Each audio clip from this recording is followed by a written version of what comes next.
Frasa adalah satuan lingual yang merupakan gabungan sintaksis dua kata atau lebih, bukan konstruksi subjek predikat atau klausa. Sebagai satuan lingual, frasa berada di antara kata dan klausa. Gabungan sintaksis berbeda dengan gabungan asintaksis.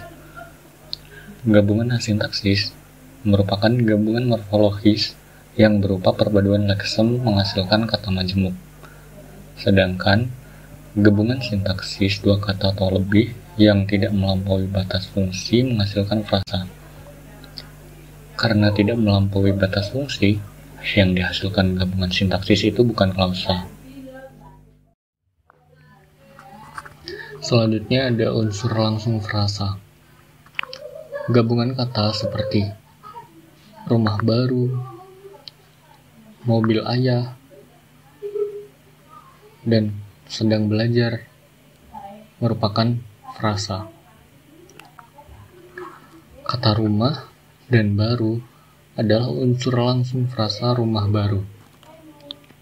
Kata mobil dan ayah adalah unsur langsung frasa mobil ayah. Begitu pula kata sedang dan belajar adalah unsur langsung frasa sedang belajar. Bila merujuk pada pengertian frasa, frasa terdiri atas dua kata atau lebih yang tidak melampaui batas fungsi. Walaupun terdiri atas dua kata atau lebih, frasa selalu terdiri atas dua unsur langsung. Berdasarkan unsur langsungnya, frasa dapat memiliki unsur yang berupa: yang pertama ada kata dan kata, kemudian ada kata dan frasa, lalu ada frasa dan kata, dan yang terakhir ada kata dan klausa. Dalam frasa yang terdiri dari tiga kata, selain ada unsur langsung, ada pula yang namanya unsur tak langsung. Misalnya, rumah baru kakak. Unsur langsungnya adalah rumah baru kakak. Padahal dalam uraian tersebut, rumah baru adalah frasa dengan unsur langsung rumah dan baru. Dapat dikatakan baru adalah unsur langsung frasa rumah baru. Tetapi baru dalam frasa rumah baru kakak merupakan unsur tak langsung. Selanjutnya ada pembahasan mengenai unsur inti dan unsur tambahan. Salah satu unsur dalam frasa ada yang merupakan unsur sentral. Secara distribusional, unsur yang sentral itu dapat menggantikan atau ekuivalen dengan keseluruhan frasa. Unsur yang memiliki ciri demikian itu adalah unsur inti. Sebagaimana contoh kalimat berikut: saudaranya membeli mobil antik. Saudaranya membeli mobil. Saudaranya membeli antik. Nah, dari contoh kalimat di atas, frasa mobil antik dapat digantikan dengan mobil dan tidak mengubah artinya.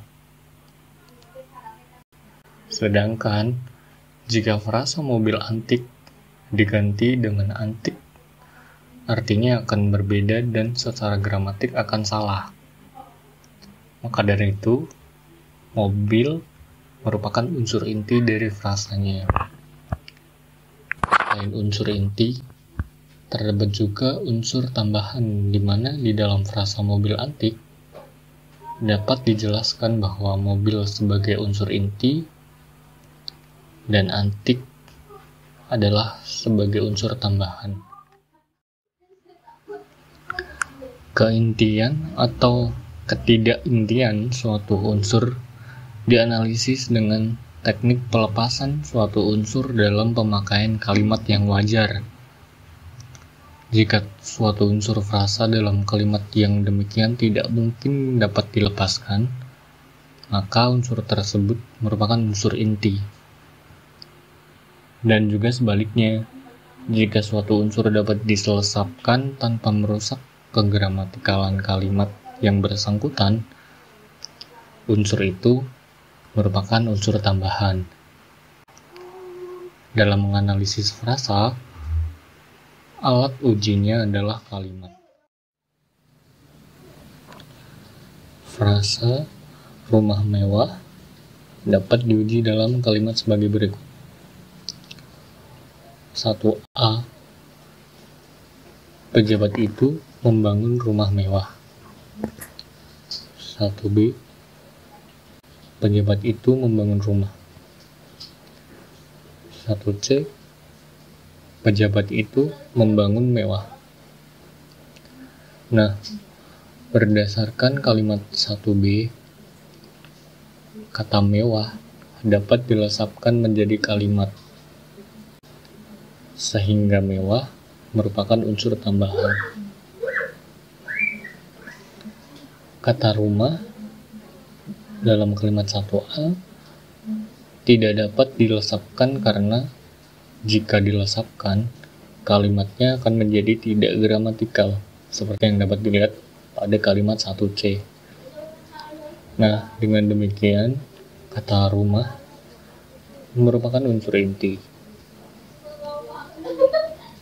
Contoh berikutnya adalah dalam frasa cantik nian, yang dapat diuji dalam kalimat sebagai berikut. 2a. Istrinya cantik nian. 2b. Istrinya cantik. 2c. Istrinya nian. Berdasarkan kalimat pada 2b, kata nian sebagai unsur tambahan. Dan berdasarkan kalimat pada 2c, cantik merupakan kata yang menjadi unsur inti. Kemudian ada frasa sedang belajar yang juga dapat diuji dalam kalimat. 3a. Nandi sedang belajar matematika. 3b. Nandi sedang belajar. 3c. Nandi sedang matematika. Berdasarkan kalimat 3b dan c, matematika sebagai unsur tambahan dan belajar sebagai unsur inti. Kemudian dapat kita lihat lagi dalam frasa guru dan murid yang dapat kita uji dalam kalimat berikut. 4a. Menambah ilmu kewajiban guru dan murid. 4b. Menambah ilmu kewajiban guru. 4c. Menambah ilmu kewajiban murid. Berdasarkan kalimat 4b dan c, guru sebagai unsur inti dan murid sebagai unsur inti pula. Dan kata dan merupakan konjungtor. Selanjutnya, kita masuk pada pembahasan analisis frasa dengan diagram pohon. Seperti yang dapat kita lihat di sini, frasa-frasa seperti rumah mewah, cantik sekali, sedang belajar, dan guru dan murid, penyajian secara horizontal sudah cukup. Namun, apabila frasa yang terdiri dari lebih dari dua unsur belum tergambar dengan jelas tahap-tahapan pembentukan frasanya, dengan menggunakan penyajian diagram berkurung, tahap-tahap pembentukan suatu frasa dapat tersaji dengan jelas. Misalnya, frasa mahasiswa baru Undip dapat dianalisis dengan diagram sebagai berikut. Dapat dilihat di sini bahwa mahasiswa baru merupakan sebuah frasa, ditambah Undip yang merupakan sebuah unsur tambahan. Jika kita bedah lagi, mahasiswa adalah unsur inti, kemudian baru adalah unsur tambahan. Dan mahasiswa baru yang merupakan unsur inti dan unsur tambahan kemudian bertemu dengan undip yang juga merupakan unsur tambahan. Nah, hasil analisis frasa di atas lebih jelas bila disajikan dengan diagram pohon.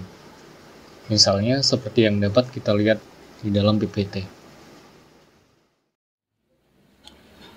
Dengan diagram pohon terbalik di atas, kemudian menjadi jelas sudah tahapan atau proses pembentukan suatu frasa.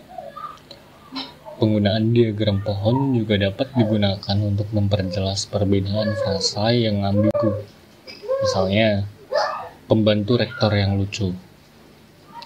Keambiguan tersebut terjadi karena yang lucu bisa menjadi keterangan atau unsur tambahan dari rektor, sehingga yang lucu adalah rektornya. Sehingga pula yang lucu adalah pembantu rektornya. Frasa pembantu rektor yang lucu sebagai frasa yang ambigu karena mengungkapkan lebih dari satu makna. Masing-masing makna itu dapat dideskripsikan dengan diagram pohon berikut. Dapat kita lihat bersama-sama di sini bahwa pembantu merupakan unsur inti. Rektor juga merupakan unsur inti. Dan yang lucu adalah unsur tambahan. Rektor yang lucu kemudian menjadi unsur tambahan dalam frasa pembantu rektor yang lucu. Kemudian pembantu masih tetap sama, yaitu merupakan unsur inti. Rektor merupakan unsur tambahan. Yang lucu merupakan unsur tambahan. Pembantu rektor menjadi unsur inti dalam frasa pembantu rektor yang lucu.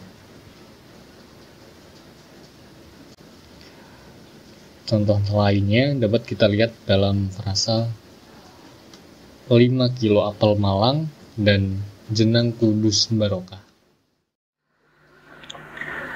Dapat kita cermati di sini bahwa frasa 5 kilo apel Malang dan jenang kudus barokah dapat digambarkan dalam diagram pohon.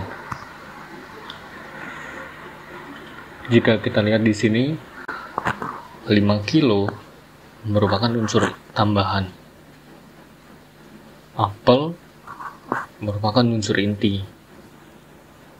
Malang merupakan unsur tambahan. Apel Malang merupakan unsur inti. 5 kilo apel Malang merupakan unsur inti dan merupakan konjungsi. Jenang merupakan unsur inti. Kudus merupakan unsur tambahan. Barokah merupakan unsur tambahan pula. Jenang kudus merupakan unsur inti. Jenang kudus barokah merupakan unsur inti.